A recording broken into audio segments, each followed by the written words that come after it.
আলহামদুলিল্লাহ, আশা করি সবাই ভালো আছেন। ভিডিওটা সবাই একটু বেশি বেশি শেয়ার করবেন। দেখেন, এই যে নদী কেটে ঠিক আছে দশের ভালোর জন্য, আমরাও সেটা সম্মতি যে আসলে নদীটা কাটি ঠিক আছে, সবাই ভালো হয়েছে। কিন্তু এই জায়গায় দেখেন একটা আছে, খাল, এই যে চোং আছে, এই এমনি কিন্তু পানি সরে। এই পিছনে একটা বিল আছে, এই যে দেখতে পাচ্ছেন, এর পিছনে এই যে আগামাতে একটা খাল কাটা আছে।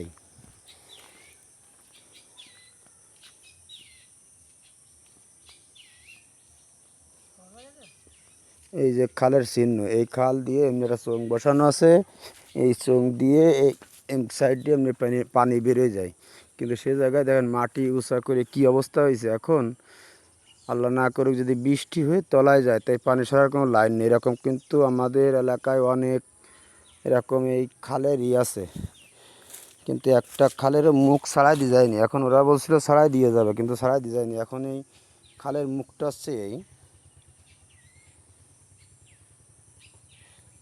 এই যে এই এমনি চলে গেছে আপনার সেই নালা, একটা খালের নালা, এই সাইড দিয়ে পানি সরসর করে, একটা বিলের পানি এই সাইডে সরসর, কিন্তু মাটি কেটে একদম ভরাট করে দিয়ে গেছে। কিন্তু যে এরা বলছিল যে পরবর্তীতে এরা কেটে দিয়ে যাবে, কিন্তু গাং কাটা তো শেষ হয়ে গেছে। এখন এরা যে কবে এটা কেটে দিয়ে যাবে এটা এখনও বোঝা যাচ্ছে না, এখন আমরা বুঝতে পারতেছি না। কিন্তু আসলে যে আসলে কাদও কাটবে কি না ওটা যায় না।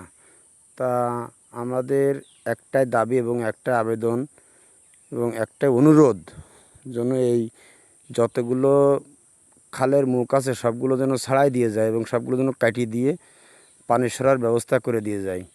সবাই একটু ভিডিওটা বেশি শেয়ার করবেন। ধন্যবাদ সবাইকে।